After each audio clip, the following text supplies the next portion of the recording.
같이 레위기 25장 8절 10절입니다. 오늘은 성경이 말하는 7체계입니다. 성경이 말하는 7체계. 오늘은 세븐에 대해서 쭉 다 할 겁니다. 레위기 25장 8절 10절. 레위기 25장 8절 10절. 같이 읽습니다. 레위기 25장 8절 10절 같이 읽습니다. 너는 너를 위해 7 안식년을 세울지니 7년이 7번인즉 7 안식년의 기간이 너를 위해 49년이 되리라. 그때 너는 7째 달 10일에 희락의 나팔 소리를 크고 내고 너희는 그 속주일에 너희 온 땅에서 나팔을 크게 불지니라. 너희는 그 50째 해를 거룩하게 하여 온 땅에 들어온 땅의 모든 거주민에게 자유를 선포하라. 그것은 너희에게 희년이 되리니 너희는 각각 자기 소유로 돌아가고 각각 자기 가족으로 돌아갈지니라. 여러분 7이란 말이 많이 나오죠. 예. 7 안식년, 7번, 7 안식년, 뭐야? 예. 그래. 켰는데? 뮤트 돼 있나? 네. 그래. 지금 되나? 네. 됐네. 예. 오늘 성경에만 7체계인데, 7째 날 하면 안식을 다 아시죠? 7째 달, 7째 해, 7째 달, 7째 해, 다음에 7, 7이 49에서 50년째 희년, 다음에 가면 7천년. 7째 천년, 이제 7째. 성경에 7이 엄청 나옵니다. 성경은 시스템 자체가, 성경의 구조 자체가 세븐 시스템이 7으로 되어 있어요. 7진법 체계로. 우리는 모든 10진법 체계로 되어 있죠. 세상의 모든 숫자는 우리 뭐 동계산을 해도 그렇고 뭐 캘린더도 그렇고 다 10진법 체계로 되어 있다고. 10진법 체계로. 세상의 모든 수의 시스템은 하나님의 그 성경의 그 수의 시스템은 7진법 체계로 되어 있어요. 7진법 체계로 되어 있습니다. 그래서 하나님 항상 7 이렇게 말하고 8 하면 새로운 수가 돼요. 우리는 1, 2, 3, 4, 5, 6, 7, 8, 9, 10 돌아오죠. 1 이렇게 11 써놓는데 10진법 체계인데 여기는 이제 주님께서 8째 하면 8번째 하면 그건 이제 8회째 뭐 아니면 8 이러면 건 이제 new 새로운 겁니다. new. 그래서 7이고 예. 오늘은 여기에 대해서 좀 공부를 하겠습니다. 성경이 말하는 7체계. 예, 잠깐 기도합시다. 주 하나님 감사합니다. 함께 기도하시고 오늘 복을 주시고 주의 영을 충만케 하시길 간구합니다. 주 하나님께서 도우셔서 이 시간 주의 말씀이 넘치게 하시고 또 주의 영이 저희를 감동해 주시고 또 기록된 말씀이 그 영감 그대로 저희 가운데 비춰주시고 저희가 말씀을 잘 깨닫도록 하나님께서 지각의 영을 열어주시고 또 저희 눈을 열어주셔서 사람들이 보지 못하는 것, 세상이 보지 못하는 것을 저희가 보게 해주시고 듣지 못하는 걸 듣게 해주시길 간구합니다. 은혜 베풀어 주십시오. 아버지 하나님께서 말씀을 듣는 저나 또 저나 제가 모두 함께 은혜 받게 하시고 성령의 충만함을 좀 느끼게 도와주십시오. 지각과 명철이 넘치게 해주십시오. 감사드리며 주의 성교도합니다. 아멘. 오늘은 성경이 말하는 7체계란 주제로 주의 말씀을 전하겠습니다. 7체계란 주께서 일하는 방법이 7이라는 숫자와 연관되어 있다. 그러니까 7진법과 연관되어 있다는 겁니다. 세상 어느 나라나 어느 민족이나 구분 없이 일주일 체계를 사용합니다. 일주일 체계를 사용합니다. 지금 있는 하늘과 땅은 하나님께서 6일간 창조 사용하시고 7일째 쉬셨습니다. 하나님 가인에게 표를 주시며 그를 보호하셨는데 가인을 죽이는 자에게는 몇 배? 7배로 보복을 받으라 하셨습니다. 주님 노아의 방주에 정결한 짐승을 7마리씩 취하게 하셨습니다. 노아의 홍수로 이 땅을 멸하신 뒤 하늘에 세운 언약의 증표의 무지개는 7가지입니다. 7가지입니다. 노아의 가족들은 비가 내리기 7일 전에 방주에 탔습니다. 노아의 방주는 7째 달 17일에 아라랏 산들 위에 안착했습니다. 아브라함은 언약을 맺을 암양 7마리를 따로 떼어놓았습니다. 야곱은 아내를 얻기 위해서 라반의 집에서 7년간 일했습니다. 7년간 일하기로 라반과 언약을 맺었습니다. 이집트 온 땅의 풍년과 기근이 연속될 때 각각 7년씩 이어졌습니다. 파라오가 꿈을 꿨는데 7마리의 암소, 좋은 암소 7마리, 또 아주 나쁜 암소, 아주 그런 암소 7마리, 야인 암소 7마리, 마른 암소 7마리 그렇게 해왔고 좋은 이삭 7개, 마른 이삭 7개. 그래서 풍년이 7년, 기근이 7년 이렇게. 요셉은 이 7이 바로 7년의 풍년과 7년의 기근이라는 사실을 말해주었습니다. 주님은 출애굽한 이스라엘에게 7가지 명절을 주었습니다. 7째 날은 안식하는 날입니다. 이스라엘의 종들은 7째 되는 해에 자유를 얻었습니다. 출애굽기 21장 이전에 내가 히브리 사람 종을 사면 그는 6해 동안 섬길 것이요 7째 해에는 거저 나가 자유로운 몸이 될 것이며 7째 해는 자유다. 성막에 등잔 뒤에 등잔 7개입니다. 모세의 성소 회장 앞에서 피를 뿌릴 때는 몇 번? 7번 뿌렸습니다. 대제사장이 피를 흘리고 지성소에 들어가서 긍휼의 자리 앞에 피를 뿌릴 때도 7번 뿌릴지니라. 7째 달 첫째 날은 안식일이고 나팔들을 불러 기념하는 거룩한 집회로 모였습니다. 나팔절이죠. 7째 달 15일은 7일 동안 주를 연 장막절입니다. 7째 해는 안식한 해인데 땅이 안식하도록 씨를 뿌리거나 포도원을 가꾸지 못했습니다. 무교절 후에 7째 안식일을 지난 후에 오순절이 되듯이 7째 해를 7번 지나면 희년이 됩니다. 레위기 25장 10절 12절은 희년에 대한 법규가 나오는데 너희는 그 50째 해를 거룩하게 하여 온 땅에서 들어온 온 땅의 모든 거주민에게 자유를 선포하라. 그것은 너희에게 희년이 되리니 너희는 각각 자기 소유로 돌아가고 각각 자기 가족으로 돌아갈지니라. 50째 해. 7째 해를 7번이죠. 희년에는 온 땅에서 모든 거주민에게 자유를 선포하라. 종들 노예들이 모두 해방되어서 자기 소유 자기 가족에게로 돌아갑니다. 희년에도 땅은 쉼을 얻습니다. 땅을 심으려는 땅도 노예들 종들만 풀려난 게 땅도 쉼을 얻습니다. 레기 25장 11절 13절에 그 50째 해는 너희에게 희년이 되리니 너희는 씨를 뿌리지 말고 그 해에 저절로 나는 것을 거두지 말며 손질하지 아니한 내 포도나무에 포도를 거두지 말라. 그 해는 희년이니라. 그것은 너희에게 거룩하리니 너희가 밭에서 나는 그 해의 소출을 먹으리라. 이 희년에는 너희가 각각 자기 소유로 돌아갈지니라. 희년에 아무 일도 하지 않아도 이스라엘은 뭘 먹고 사냐 원래는 그런 걱정 없다 그래서 양식 걱정이 없는데 이는 그 전 해에 3배 양식을 수확하게 하겠다 이렇게 말씀하셨습니다. 그 6째 해에 3배 양식을 수확하게 하셔서 희년에는 아무것도 안 하고 쉬어도 아무 문제 없습니다. 우리 이상에서 살펴본 것처럼 하나님은 온통 7이란 말로 규례를 정하시고 명령하신 걸 볼 수 있습니다. 이는 이후 이스라엘 역사에서도 마찬가지입니다. 여호수아는 여리고성을 돌 때 7일을 돌았고 제사장들의 7명이 나팔을 불었습니다. 주의 말씀들은 흑도관에서 정지하여 7번 순수하게 만드는 것 같습니다. 온통 7입니다. 주님은 7진법 체계다. 복음서에서도 주님은 어김없이 7을 말씀해 주셨는데 마태복음 17장 1절, 누가복음 9장 28절 두 구절 봅니다. 마태복음 17장 1절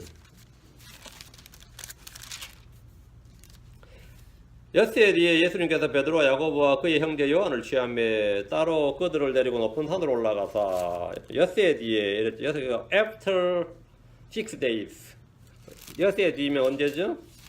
주님께서 산으로 올라가신 날은 엿새 뒤라고 했습니다. 누가복음 9장 28절 누가복음 9장 28절 이 말씀들 하신 뒤 8해쯤 뒤에 그분께서 베드로와 요한과 야고보를 취해 기도하러 산에 올라가시더라. 누가 보면 8해쯤 되어 about 8 days 이랬죠.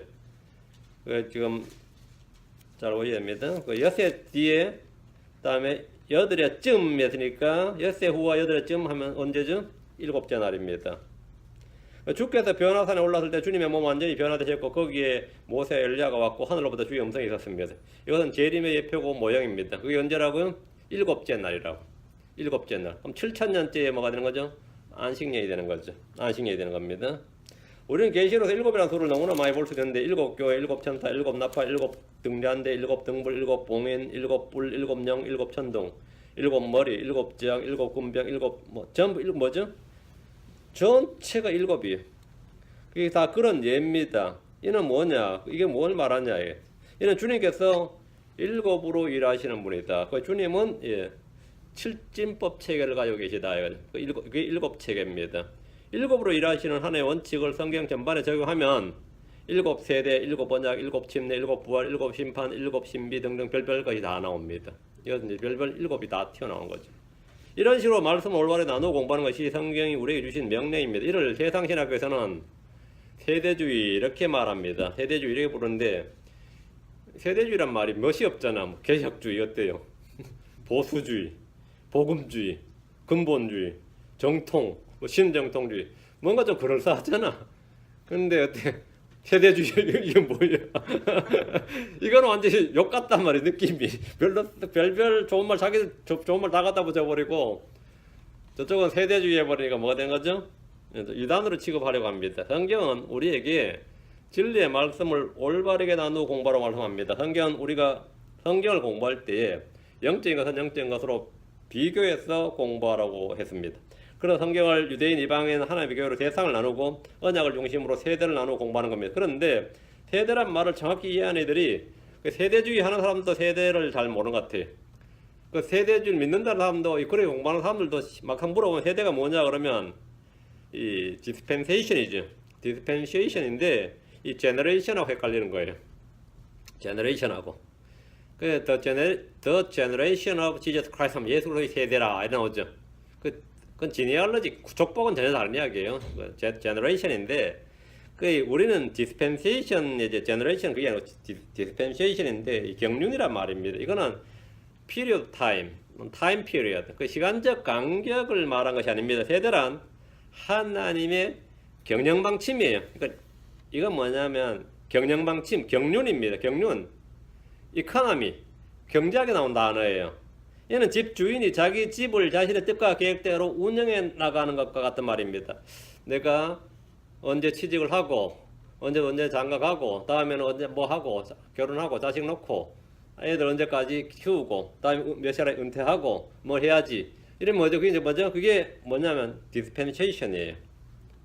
dispensation 이걸 한국어로 번역이 상당히 난감해서 이 킹제임스에 4번 나오는 단어입니다. 4번 나오는데 이 generation이란 세대란 말과는 다릅니다. 세대란 말에 해당하는 헬라어를 영어로 그대로 음력해서 옮겨보면 오이코노미아 이 단어가 전적으로 일정 기간을 의미하는 게 아닙니다. 이것은 집주인이 자신의 가게를 돌보기 위한 계획 또는 활동을 위한 법이라는 뜻입니다. 영어에서 여기 오이코노미아 여기서 에큐메니칼 여기서 이코노미가 나오는 겁니다. 이 단어는 무려 1700년간 이상 이런 뜻으로 쓰였는데 이는 주님께서 이 우주라는 집의 주인이시기 때문입니다. 집마다 지은이가 있고 하늘과 땅을 지으신 분 누구다? 하나님이시다. 하나님이시다. 네. 히브리서 3장 2절에 그분께서 모세가 하나님의 온 집에서 신실했던 같이 자기를 세우신 분에게 신실하셨느니라. 그 집마다 지은이가 있듯이 온 우주와 세상을 지으신 분은 하나님이십니다. 모세는 그 집에서 종으로, 예수는 그 집의 아들 주인으로서 그 온 세상을 지으신 이 우주 집을 지으신 분은 하나님인데 교회의 건축자도 주 하나님이십니다. 히브리 3장 6절에 그리스도께서는 자신의 집을 다스리는 아들로서 신실하셨으니 우리가 소망의 확신과 기쁨을 끝까지 굳게 붙들면 우리가 그분의 집이니라. 자신의 집을 다스리는 아들, 우리가 집이다. 그 말은 뭐죠? 주님께서 이 집을 다스리는 아들로서 다스린다. 요 집을 다스린다 할 때 이 다스린다 요게 뭐냐면 한국말로 안 와닿아요. 여기에 세대입니다. 세대주의란 말은 뭐냐면 하나님께서 자기 집을 다스리는 경영방침이다 이 말이죠. 하나님께서 자기 집을 다스리는 경영방침인데, 예, 우리는 그분의 집이기 때문에 우리를 다스리는 분의 섭리적 뜻과 계획이 있습니다. 하나님은 자신의 지혜대로 인류를 각 시대별로, 각 대상별로 다양한 방법으로 가게를 운영하십니다.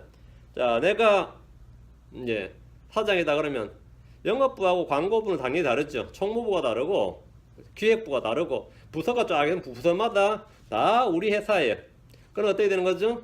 당연히 다 업무가 다르다고. 업무가 같은 것도 있고 다른 것도 있어요. 같은 것도 있고 다른 것도 있고 1분기에 할 일, 2분기에 할 일, 3분기에 할 일, 4분기에 할 일 이게 뭐냐? 경영 계획이 있단 말이죠. 그 경영 계획을 당연히 사장은 이 밑에 숙지를 시켜야죠. 근데 영업부 직원이 자꾸 총무부에 기웃거리면 어떠세요? 응? 아니면 홍보부 직원이 자꾸 기획부야. 그건 네가 할 일이 아니다 이거지. 그러니까 유대인에게 준 말을 하면 유대인에게, 이방인에게 준 말을 하면 이방인에게, 하나님에게 준 말은 하나님의 교회에게. 이렇게 딱딱 나누는 것은 뭐죠? 이상한 일이 아니고 다 같은 회사인데 뭐 한솥밥 먹는 식구끼리 이러면 어떻게 되는 거죠? 그건 말이 안 되는 소리지. 한솥밥을 먹든 말든 그건 말이 안 되는 이야기야. 그거는 주님께서 자신의 집을 다스리는 아들로서 신실하셨는데 우리가 그분 집이다. 우리가 하나님의 섭리적 운영 방침이 때와 시기에 따라 바뀌고 규칙들이 다르게 나타나는 것을 성경은 뭐라 그러냐? 나타나는 것을 하나님의 세대에서 세대적 진리 또는 세대적 경영 방침, 세대주의 이런 거를 이제 그렇게 부르는 겁니다. 이것을 우리 성경에서는 뭐라냐면 경륜 근데 경륜하면 뭔지 모르겠는데 이것도 단어가 어렵네요. 경륜. 예. 한국에서 경륜이 있으신 분이다 그러면 뭐 경험과 뭐 저게 많은 덕망이 많은 뭐 이런 뜻으로 쓰이는 것 같은데 경륜 떨면 또 경륜하면 자전거 타는 거고요. 여기에 상당히 단어가 좀 그래요. 하여튼 디스펜세이션 하면 뜻이 오이코노미아에서 나왔다 이 말입니다. 크리스천이라면 누구나 구약과 신약이 확연히 다른 세대라는 사실을 알 수 있습니다. 율법 이전과 율법 이후는 완전히 다른 세대라는 것도 쉽게 구분이 됩니다. 신약과 대할라는 완전히 다른 세대이고 지금과 천년왕국은 완전히 다른 세대입니다. 성경을 통독해 본 사람이라면 구약에서 하나님께서 이방인과 유대인을 구분한 것은 이스라엘이 등장하기 전까지란 사실을 쉽게 알 수 있습니다. 하나님은 이방인이요 이교도였던 아브라함을 불러내셔서 언약을 맺으셨습니다. 하나님 이스라엘과 이방인 사이에 확연히 구분을 두신 겁니다. 이게 처음이에요. 이 둘은 남녀나 인종 차이보다 더 큰 차이가 있습니다. 하나님께서 거룩한 것과 속된 것, 부정한 것과 정결한 것의 차이를 두시듯이 유대인과 이방인 사이에 차이를 두셨어요. 차이를 두셨다.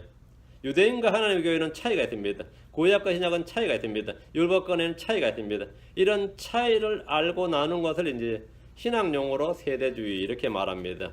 에베소 3장 2절, 골로새 1장 25절. 우리는 이제 경륜주의 그래야 되나요? 에베소 3장 2절. 에베소 3장 2절. 너희를 위해 내게 주신 하나님의 은혜의 경륜을 너희가 들었으려. 여기 언더라인. 하나님의 은혜의 경륜을 너희가 들어서 경륜에다 은혜의 경륜 여기 언더라인. 은혜의 경륜. 너희를 위해 내게 주신 하나님의 은혜의 경륜을 너희가 들었으리라. 내게 주신 하나님의 은혜의 경륜 여기 주목하시고 여기서 경륜이란 말이 이제 디스펜세이션, 이 오이코노미아 이 말이 나옵니다. 바울은 내게 주신 하나님의 경륜 이렇게 했기 때문에 이것은 모세에게 주신 율법과는 다릅니다. 모세에게 주신 대언자들이 주신 우리 조상들이 주신 아닙니다. 내게 주신 하나님의 경륜. 그럼 이 바울에게 주신 하나님의 경륜이 뭐냐? 이게 은혜의 복음이죠. 이게 교회의 사역입니다. 자기 조상들이 주신 언약과도 이건 완전히 다릅니다. 구약에서는 크리스천이 없었습니다. 구약에 이스라엘 율법 아래 있었습니다. 그들은 음식 규례가 있었고 제사장 체계가 있었습니다. 그렇죠? 그들은 그런 법 아래 있었단 말이에요. 신약의 크리스천은 율법 아래 있지 않고 은혜 아래 있지 않습니다. 우리는 성전 체계도 없고 제사장 체계, 당연히 레위 제사장 체계가 없습니다. 그래서 뭐냐? 은혜의 경륜 이렇게 말합니다. 예수님께서 친히 모든 대언서와 율법 요한까지요 이렇게 하셨습니다. 사도 요한은 율법은 모세에게 받은 것이요 이렇게 말합니다. 구약은 아담에서 모세까지 그리고 모세에서 그리스도까지 나눌 수 있습니다. 성경은 신자라면 최소한 4개의 세대를 구분할 수 있습니다. 첫째 아담에서 모세까지, 둘째 모세에서 침례요한까지, 셋째 침례요한서부터 피해대속까지. 시작은 마태복음 27장에서 예수님의 죽으심으로 시작이 됩니다. 그렇죠? 골로새 2장 25절. 골로새 1장 25절. 내가 교회의 사역자가 된 것은 너희를 위해 내게 주신 하나님의 경륜에 따라 하나님의 말씀을 성취하려 하심이라. 함이니라. 이건 언더라인. 너희를 위해 내게 주신 하나님의 경륜에 따라. 내게 주신 뭐라고요? 내게 맡겨진 하나님의 경륜. 이것은 바울 사도에게 계시되고 맡겨졌습니다. 바울은 내게 주신 하나님의 경륜이라고 말하는데 이것이 바로 은혜의 경륜입니다. 이것은 복음의 경륜이에요. 고린도전서 9장 17절. 고린도전서 9장 17절. 내가 자원하여 일을 하면 보상을 얻으려니와 내 뜻에 반하여 한다 할지라도 복음의 분배 사역이 건드라. 복음의 경륜을 내가 맡았노라. 이게 디스펜세이션인데 여기서 이제 경륜이라고 번역 안 하고 분배 사역하고 번역을 했네요. 여기가 디스펜서라 그래요. 디스펜서 뭐죠? 분배기죠. 분배한다. 물도 저감 디스펜서라 그러죠. 디스펜세이션 이게 뭐죠? 분배준다, 나눠준다. 그러니까 주인의 명령에 따라 청지기가 종들에게 뭘 나눠준다. 디스펜스 한단 말이죠. 디스펜스. 그 디스펜세이션을 그래서 이제 디스펜세이션 이걸 이제 분배 사역 이렇게 번역한 거예요. 바울 사도가 뭐 똑같이 에베소 하나 골로새처럼 똑같이 내 뜻에 반하여 한다 할지라도 복음의 경륜을 내가 맡았노라 해도 이건 됐어 오케이. 복음의 경륜을 내가 맡았노라. 그게 경륜주의 이게 세대주의입니다. 세대입니다. 사도 바울은 이방인들의 교사요 사도로서 복음의 경륜을 맡았다. 모세와 이스라엘 율법의 경륜을 맡았고요. 여기는 복음의 경륜, 복음의 분배사를 맡았노라. 사도 바울이 이방인들의 교사요 사도로서 복음의 분배사, 복음의 경륜을 맡았다. 바울이 선포한 복음의 진리는 구약의 유대인들이 외치던 율법과는 전혀 달랐기 때문에 가는 곳마다 유대인들에게 핍박과 반대를 받았습니다. 예. 이건 바울이 받은 복음의 경륜, 복음의 분배 사역은 조상들이 받았던 것과는 전혀 달랐단 말이죠. 조상들이 받았던 건 뭐죠? 율법이었어요. 율법이고 제사장 체계였단 말이에요. 그거는 바울이 따로 선포할 필요가 없습니다. 이미 다 지키고 있는 거 알고 있는 바였어요. 근데 그게 아니라 바울이 맡은 분배 사역은 율법과 부딪혔단 말이에요. 바울이 선포한 복음의 진리는 구약의 유대인들이 외치던 율법과는 상극이었습니다. 우리는 성경에서 세대와 대상만 나눈 것이 아니라 모든 걸 올바르게 나눕니다. 성경 언약과 언약들의 차이점을 나누듯이 절기들을 나누어 보고 사역들을 나누어 보고 교리들을 나누어 보고 역사적 사건들, 심판들, 침례들, 모형들을 나누어 봅니다. rightly dividing. 이것은 진리의 말씀을 올바로 나누어 공부하는 방법이고 다른 것을 같은 것이라 말하지 않고 그 차이를 정확히 아는 것입니다. rightly dividing. 올바로 나누어 하면 뭐가 되는 거죠? 예. 하나의 말씀을 하나라도 버리는 게 없어요. 한 단어 한 글자도 버릴 수 없고 하나도 뒤틀거나 바꿀 수가 없습니다. 있는 것들이 정확히 탁딱 맞아 들어가는 거예요. 성경 7세대로 나눠보면 첫째가 에덴의 상태, 무지의 상태죠. 두 번째 전체로 인류, 족장시대. 셋째가 이스라엘 율법시대, 하나님의 교회, 은혜의 세대. 다음 대환란 세대, 이스라엘이죠. 다음 전체로 인류, 천연왕국. 다음에 일곱째 영원 상태, 영광. 이렇게 되는데 첫째와 일곱째가 무지의 상태가 돼요. 둘째, 여섯째 이게 맞아 들어가죠. 둘째 전체로서 인류, 천연왕국과 노아 시대. 그건 전체 인류를 전체로 다룬 거죠. 그다음 셋째와 다섯째. 셋째 이스라엘 율법이고 대환란 때 이스라엘 율법이고 이렇게 짝이 착착 맞아가죠. 하나의 교회 시대를 중심으로 이게 짝이 착착 맞아가지고 이렇게 균형 있게 짝을 착착 잘 맞춘 사람이 미국에서 제일 이걸 잘했던 사람은 벌링거라는 사람이었습니다. 그분이 쓴 그 주석서 보면 주석서도 많지만 그분 쓴 성경 보면 창세기부터 계시록까지 다 이렇게 짝을 맞춰놨어요. 이렇게 수학 공식처럼. 그래가지고 그거 보는 방법이 길려면 한참 걸려. 완전 수학 공식처럼 짝을 전부 다 이 짝을 다 맞춰버렸어요. 짝을 여기와 여기는 이렇게 짝이 맞췄다 이렇게. 이분은 이 모든 걸 완전 시스템 시켜버린 건데 이런 걸 제일 잘하셨던 분이에요. 에덴에서 첫 사람은 하나님으로부터 복을 받았고 기름 부음을 받았습니다. 에덴에서 첫 사람은 무지의 상대이고 땅을 다스리는 왕으로 세졌습니다. 그런데 이 세대는 사람이 죄를 지음으로 아담이 죄를 지음으로 끝나고 말았습니다. 아담이 불순종으로 현 세상에 죄와 사망이 들어왔습니다. 이건 인류 역사의 분기점과 같은 거예요. 무죄의 세대와 유죄의 세대로 완전히 나누어지는 분기점과 같습니다. 세상에 죄가 없던 시대와 죄가 있는 시대, 사망이 없던 시대와 사망이 들어온 세대. 이렇게 이 아담이 범죄하고 이 불순종함으로써 그날을 기준으로 이전 세대와 후가 완전히 나눠질 수 있죠. 완전히. 이후에 땅에 사는 사람들의 죄가 점점 커져서 노아 형수로 심판을 받았습니다. 하나님은 여자의 씨를 통해 사탄의 머리를 박살내줄 것을 말씀하셨는데 이것을 에덴의 언약이라고 합니다. 하나님은 노아와 언약을 맺었습니다. 그리고 세월이 흘러 하나님은 한 사람 아브라함을 부르시고 또 그와 언약을 맺었습니다. 이게 아브라함 언약입니다. 그리고 모세를 통해 한 민족과 언약을 맺으셨는데 이걸 시내산 언약 또는 모세 언약 이렇게 말합니다. 모세 언약은 이스라엘의 한 민족, 이스라엘이라는 한 민족을 통해서 주께서 이 땅에 행하실 일들에 대한 계획 또는 목적입니다. 모세 언약은 핵심이 율법, 백성, 땅입니다. 율법, 하나님 주신 율법, 그리고 백성, 다음에 땅 이랬지. 그 후에 하나님은 다윗과 언약을 맺으셨는데 왕국에 관한 것입니다. 다음으로 우리 주 예수께서 선포하신 태언약인데 태언약의 기간 동안에 은혜의 세대, 환란기, 천년왕국의 세대가 펼쳐집니다.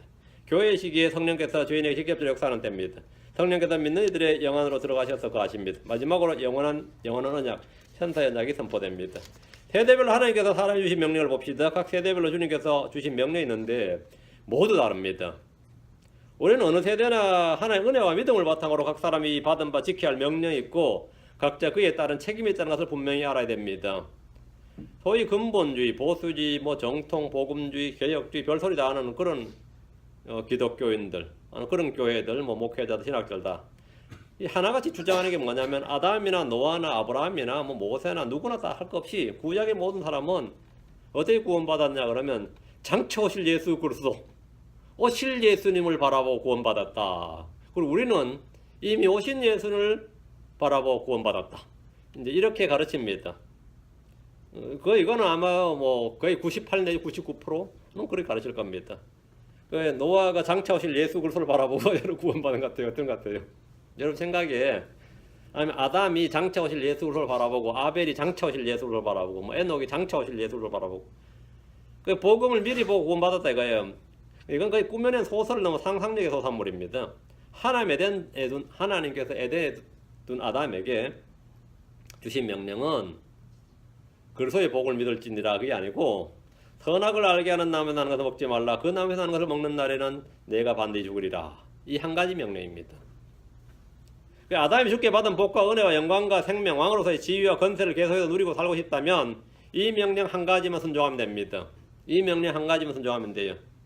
아담은 어떤 헌물을 드리든지 성전을 건축해야 되는 것이 아닙니다. 아담은 뭔가를 믿어야 하는 것이 아니라 이 명령에 순종하면 됩니다. 창세기 2장에서 주님이 아담이 주신 명령은 선악을 알게 하는 나무에서 나는 것을 먹지 말라는 것이 전부입니다. 아담은 십계명이나 황금률이나 피의 속죄나 선에 요구되지 않았고 어떤 종류의 믿음도 필요치 않았습니다. 이 언약의 특징은 하나님과 아담과 이 둘이 상호 언약이 아니고 하나님께서 일방적으로 아담에게 주신 명령이었습니다. 명령입니다. 아담은 이 명령을 어겼고 주님은 그를 찾아오셔서 여자의 씨에 대한 약속을 주셨습니다. 여자의 씨에 대한 약속을 주님께서 아담에게 주신 것이 아니고 사실은 창세기 3장 15절은 사탄에게 네 머리를 부순다고 말씀하신 거예요. 사탄에게. 그래서 아담은 사실은 끼어들 틈이 없었던 거죠. 하나님께서 하실 일이에요. 그건 하나님께서 하실 일이었단 말이죠. 이 언약은 여자의 씨가 사탄의 머리를 부수게 된다는 것으로 영적으로는 십자가에서 성취되었고 물리적으로는 대환란이 끝날 시점에서 성취됩니다. 사탄은 거듭이 깊은 구덩이에 천년 동안 결박되었다가 후에는 불못에 던져짐으로 이 말씀이 이루어집니다. 하나님은 노아에게 아담이 주신 명령 같은 명령을 주실 수 없습니다. 의인 노아가 세상에서 멸망하지 않고 구원받는 방법은 뭐죠? 주께서 명령한 대로 방주를 짓는 겁니다. 방주를 짓는 거예요. 창세기 6장 14절에 너는 고펠나무로 방주를 짓고 방주 안에 방들을 만들며 역청으로 그것에 안팎을 칠할지니라. 여기에 노아가 순종하면 구원받는 것이고 순종 안 하면 지옥 가는 거예요. 노아가 방주를 만들지니라 하면 노아가 믿습니다 하나님하고 안 만들면 어떻게 되는 거죠? 믿습니다 하나님하고 안 만들면 어떻게 되는 거예요? 죽는 거예요. 노아는 십계명을 받지 않았습니다. 노아는 주 예수로 십자가와 피와 대속을 믿거나 아버지와 아들과 성령으로 침례를 받아야 하는 것도 아닙니다. 하나님은 그에게 방주를 짓도록 하셨고 노아는 하나님으로부터 경고를 받고 두려움으로 움직여 자신과 자신의 집을 구원했습니다. 히브리서 11장 7절에 믿음으로 노아는 아직 보지 못한 일들에 대해 하나님으로부터 경고를 받고 두려움으로 움직여 방주를 예비함으로 자기 집을 구원하였으니 그것으로 말미암아 그는 세상을 정죄하고 믿음으로 말미암아 의의 상속자가 되었느니라. 여기 보면 아직 보지 못한 일들에 대해 하나님으로부터 경고를 받았다. 믿음으로 할 때 뭘 믿었다는 거예요? 믿음으로 노아는 했잖아요. 뭘 믿었다는 거죠? 예, 홍수의 심판에 관한 이 심판에 대한 주의 말씀 경고를 믿었다 이 말이에요. 십자가의 복을 믿었다가 아니고 그러니까 믿음으로 노아는 할 때 노아가 믿은 건 뭐였느냐? 하나님께서 말씀하신 바 아직 보지 못한 일들에 대한 경고를 듣고 믿었다. 듣고 믿었으니까 그걸 움직였죠. 두려움으로 움직였다 이 말이에요. 그래서 자기 집을 구원했다. 방주를 예비함으로 자기 집을 구원하였으니 그것으로 말미암아 그는 세상을 정죄하고 믿음으로 말미암아 의의 상속자가 되었느니라. 어느 세대나 모두가 믿음과 은혜가 있습니다. 그렇죠? 노아는 하나님 눈에 은혜를 입었어요. 노아는 믿었습니다. 그럼 믿음의 대상은 뭐가 다르죠? 예, 모두가 다릅니다. 아담이 믿어야 되는 건 뭐죠? 먹으면 죽는다는 사실을 믿어야 됩니다. 먹으면 끝장난다. 먹는 날 너는 죽으리라. 정령 죽으리라. 이걸 반드시 죽으리라. 믿어야 됩니다. 이 아담이 믿어야 되는 건 바로 그거예요. 예. 노아가 믿어야 되는 건 뭐냐? 예. 비는 내린다. 그냥 내린 정도가 아니라 방주를 안 만들면 죽는다. 그러니까 노아는 실제로 의의 선포자였습니다. 세상을 심판하실 하나님의 심판을 선포하고 전했습니다. 하나님 아브라함에게 노아에 주신 명령과 동일한 명령을 주시지 않았습니다. 하나님이 아브라함에 주신 명령은 뭐죠? 내가 내게 보여줄 땅으로 가라 합니다. 하나님께서 아브라함에 주신 명령은 선악과 먹지 말라 하면 본 적이 있어야 먹지. 방주를 지을지 당연히 아니죠. 그런 거 있을 수가 없고 내가 내게 보여줄 땅으로 가리라. 갈대아 지역 우르에 살던 이 아브라함에게 주님께서 내가 내게 보여줄 땅으로, 그게 어디냐? 가나안 땅이었습니다. 근데 아브라함 오다가 하란에서 머물렀어요. 하란에서 그냥 계속 쫙 오지 않고 하란에서 머물렀다가 하란에서 아버지가 죽고 나서 나머지는 남고 롯만 자기 부인하고 롯과 이렇게 셋이서 가나안 땅으로 들어왔어요. 창세기 12장 1절 2절에 그런데 전에 주께서 아브라함에 이르시되 너는 내 고향과 친족과 아버지 집에서 나와 내가 내게 보여줄 땅으로 가라. 내가 너로부터 큰 민족을 만들고 내게 복을 주어 내 이름을 크게 하리니 내가 복이 되리라. 아브라함 믿음으로 갔죠. 뭘 믿었어? 아브라함 뭘 믿었다는 거죠? 뒤에 이거 내가 너로부터 큰 민족을 만들고 내게 복을 주어 내 이름을 크게 하리니 내가 복이 되리라. 이 말을 믿고 가나안 땅으로 갔다 이 말이에요. 아브라함은 이 명령에 따라 믿음으로 움직였습니다. 그가 믿었던 것은 십자가의 피나 부활 그게 아니고 하나님께서 주시겠다. 가라. 이 명령에 따라 움직였습니다. 그걸 믿고 움직인 거예요. 하나님은 그에게 땅과 씨와 민족을 약속하셨습니다. 우리 쪽에 킹잼 성교에서 믿는 이 보면 목사님들 설교 중에서 보면 어떤 교회에 들어가면 세대마다 이 믿는 게 다르다 이렇게 강조하는 분들이 있어요.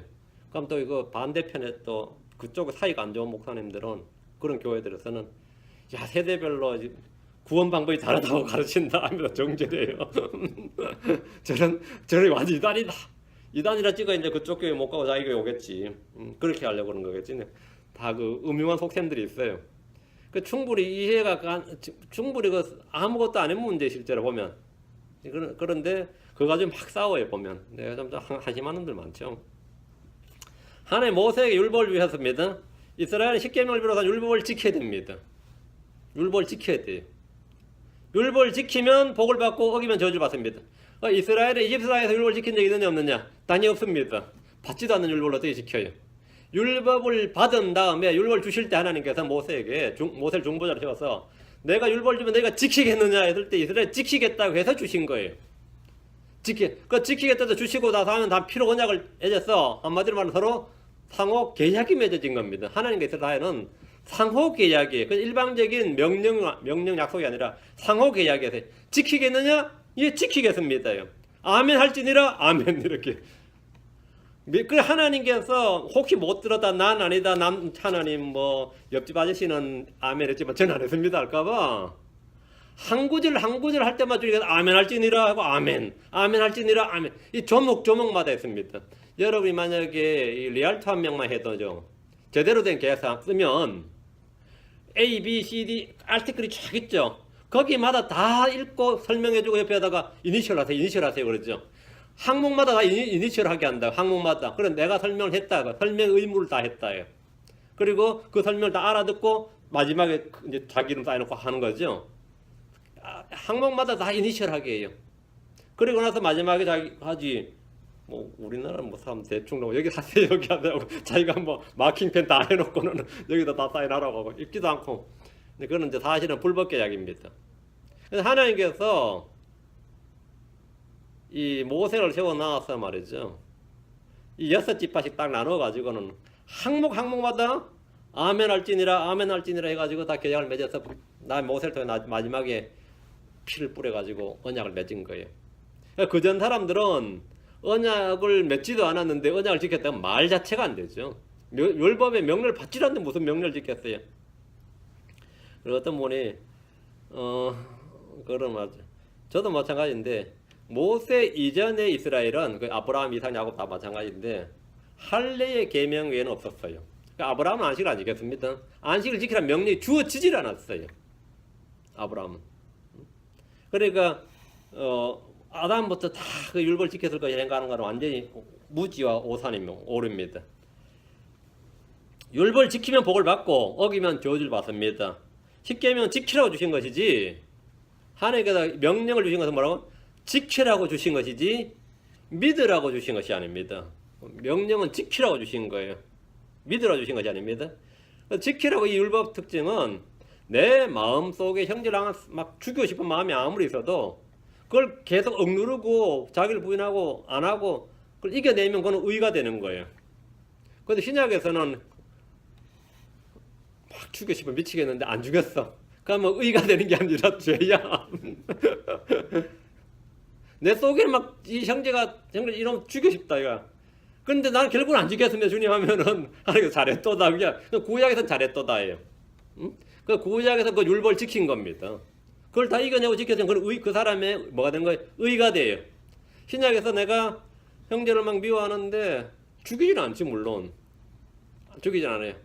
그러면 하나님께서 참 의롭도다 그래요? 내 양심이 찔리고 미치겠도다 뭐 이래 됐지. 성령은 소멸되고 뭐 이래 되는 거죠. 예, 신약에서는 개념 자체가 다릅니다. 하나님 온 땅의 모든 민족들에게 회개하고 복음을 믿으라고 명령하셨습니다. 이건 언제냐 이거 이것은 신약의 구원 방법인데 회개하라는 명령은 유대인과 이방인의 구분이 없이 주어졌습니다. 마태복음 4장 11절에 그때부터 예수님께서 선포하기 시작하여 이르시되 회개하라 하늘의 왕국이 가까이 왔느니라 하시더라. 그때부터 이것은 유대인들에게 주신 명령이 아닙니다. 사도행 17장 30절. 자, 이제 신약에 주어진 명령. 신약의 모든 사람. 이거는 모든 곳에 있는 모든 사람입니다. 사도행전 17장 30절. 하나님께서 이같이 무지하던 때를 눈 감아 주셨으나 이제는 모든 곳에서 모든 사람에게 회개하라고 명령하시나니. 여기 보면 이제는 모든 곳에서 모든 사람에게 회개하라고 명령하시나니.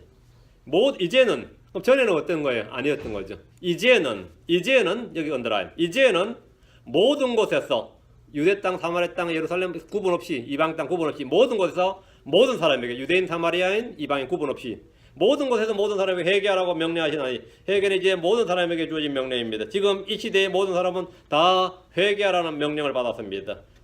그리고 사도행 16장 11절 또 한 가지 명령. 그들이 이르되 주 예수를 믿으라. 그리하면 내가 구원을 받고 내 집이 받으리라 하며. 주 예수를 믿으라. 이것이 바로 하나님이 주신 명령입니다. 주 예수를 믿어야 구원입니다. 이것이 이 시대에 주신 하나님의 경륜이고 구원 방법입니다.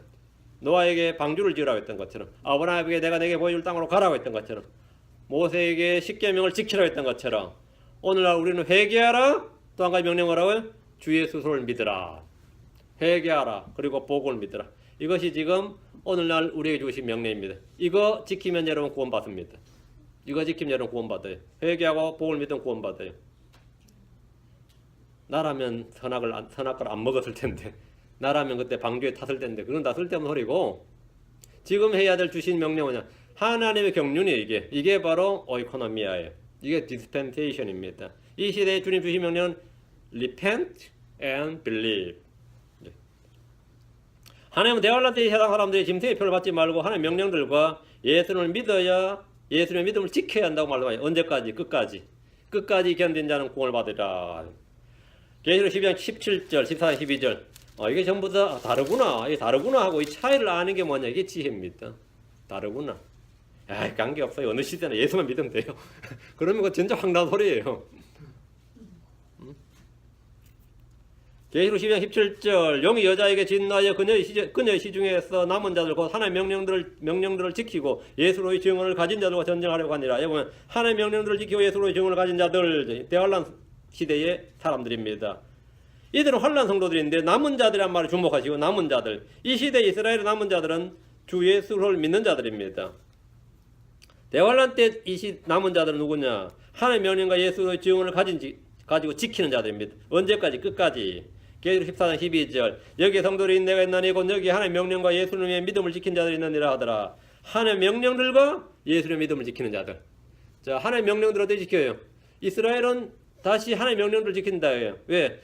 제3성전을 세우고 레위제사장 책을 복원하고 하나님의 명령들을 지켜요. 황당하지만 지켜요. 대환란 때는 지금 우리와 달리 믿음 외에 지켜야 할 하나님의 명령들이 있고 짐승의 표를 받지 않고 끝까지 견딘 자가 구원을 받습니다. 그래 구원을 받아요. 자, 천년왕들은 어떻게 하면 구원받을 것 같아요? 천년이 찰 때까지 의를 행해야죠. 다음에는 마지막이 중요합니다. 사탄이 풀려나서 민족들을 속이고 모을 때 거기 동참하지 않아야 됩니다. 동참했다면 하늘에서 불이 내려 다 죽습니다. 다 죽습니다. 자, 각 시대마다 해야 될 일, 받은 명령이 다르다.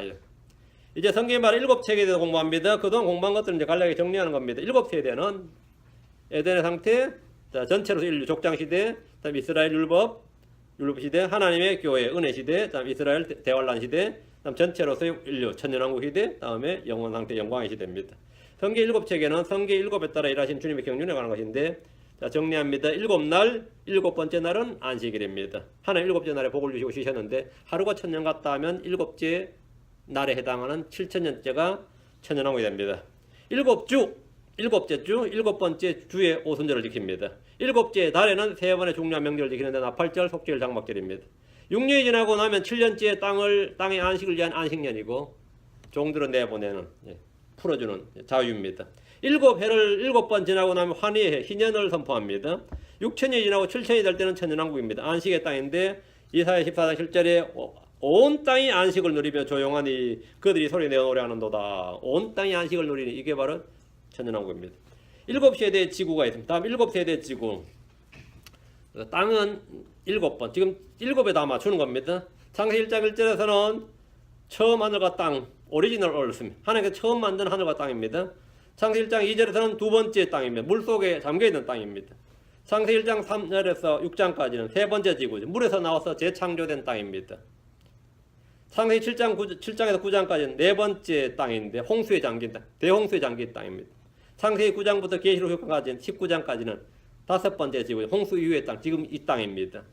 계시록 19장부터 20장 11절까지는 여섯 번째 지구는 천년왕국의 땅입니다. 그렇죠? 다음에 베드로서 3장 17절, 이사 66장 20절 24절에 새하늘과 새 땅에 일곱 번째 지구가 나옵니다. 성경은 땅의 상태가 7번, 성경은 7번의 땅이 나온다. 7세대 지구. 성경 하나님께서 모든 걸 7으로 이렇게 일하신다는 관점에서 맞추어서 지금 성경을 좀 풀어주고 있는 겁니다. 다음 성경에 나온 7 침례, 우리 다 공부했던 겁니다. 정리합니다. 구름과 바다 가운데 받았던 모세 침례, 이스라엘이 받았습니다. 이스라엘은 요한의 물 침례가 회개 침례입니다. 다음 예수로께서 한 육체적 고난의 침례. 다음에 예수님의 이름으로 이스라엘은 베드로의 물 침례, 회개 침례죠. 이스라엘이 받았습니다.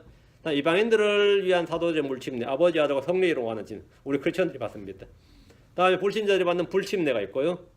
다음에 모든 신자들이 받는 성령의 침례가 있습니다. 이렇게 7가지 침례가 성경에 나옵니다. 성경의 부활은 7가지입니다. 예수로의 몸의 부활, 가장 중요한 겁니다. 다음에 구약 성도들의 부활이 그때 있었습니다. 믿는 자들의 죄와 허물 가운데 죽었던 우리가 영적인 부활이 있습니다. 휴거 때에 믿는 자들의 육체적 부활이 있고, 구약 성도들이 육체적으로 부활했고, 그거는 구약 성경을 보면 이스라엘의 민족적 에스겔 37장 마른 뼈들의 부활입니다. 환난 성도들의 부활이 있고, 두 증인의 부활을 보셨죠? 구원받지 못한 죽은 자들의 부활이 있습니다. 둘째 부활, 둘째 사마의 체제는 부활이 있습니다. 악인의 부활, 정죄의 부활이라고 합니다. 불의한 자들의 부활, 의로운 자들의 부활과 불의한 자들의 부활이 있으리라는 것이다. 이거 할 때 그 불의한 자들의 부활, 정죄의 부활입니다.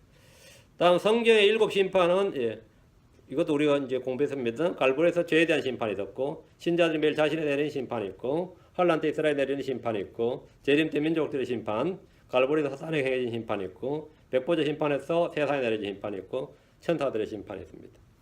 성경에서 하나님의 초자연적인 간섭, 하나님께서 초자연적으로 이 땅에 뭘 간섭하신 거, 대홍수가 제일 큰 거죠. 소돔에 내린 불과 유황, 창세기 19장에 나온 하늘에서 땅을 직접 심판한 이집트에 내린 재앙들, 하나님의 초자연적인 간섭이었죠.